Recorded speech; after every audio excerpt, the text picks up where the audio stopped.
There is a book so large it takes 2 grown men to lift it. And on one of its pages, the devil looks back at you. It is real. And the legend of how it was made is darker than the drawing inside. No one fully agrees who wrote it, how long it took, or why the devil sits inside a holy book.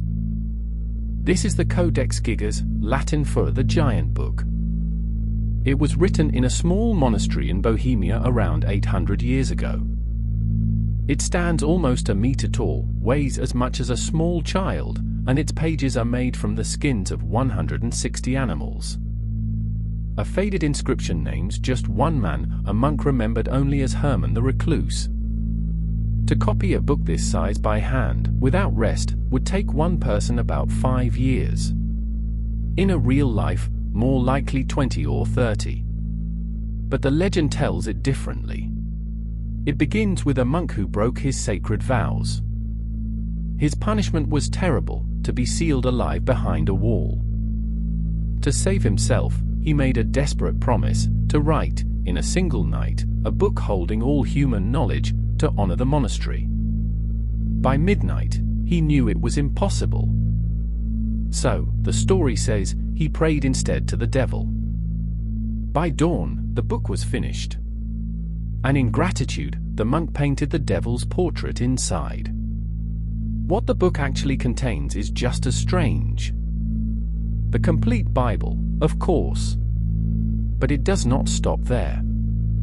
It holds a history of the ancient Jews, an encyclopedia of all the world's knowledge, and a chronicle of Bohemia's kings.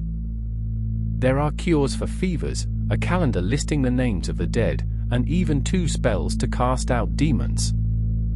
The full-page devil does not stand alone. It faces a glowing page of the heavenly city. One half of the book reaches for heaven. The other keeps the devil close. And every single page is written in the same, steady hand. Here is what we know for sure. No demon wrote it. One monk did, alone, by hand. The handwriting is so even that experts believe a single scribe worked on it for years, perhaps decades. There is no sign of age in the letters, no shaking hand, no fading care, from the very first page to the last. And that is what fed the legend. Here is what we only suspect. Several pages were cut out long ago, no one knows by whom, or what they said. And why a holy book carries a full-page devil is still debated. For centuries, the giant book wandered. The poor monastery that made it fell into debt, and pawned it away.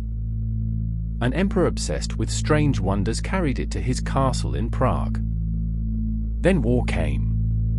In 1648, foreign soldiers sacked the city and hauled the book across the sea as plunder. Fire nearly took it too. To save it, someone threw the giant book from a burning castle window.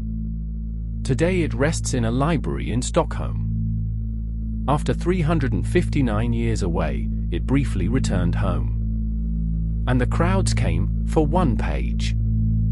We remember the legend far more than the truth.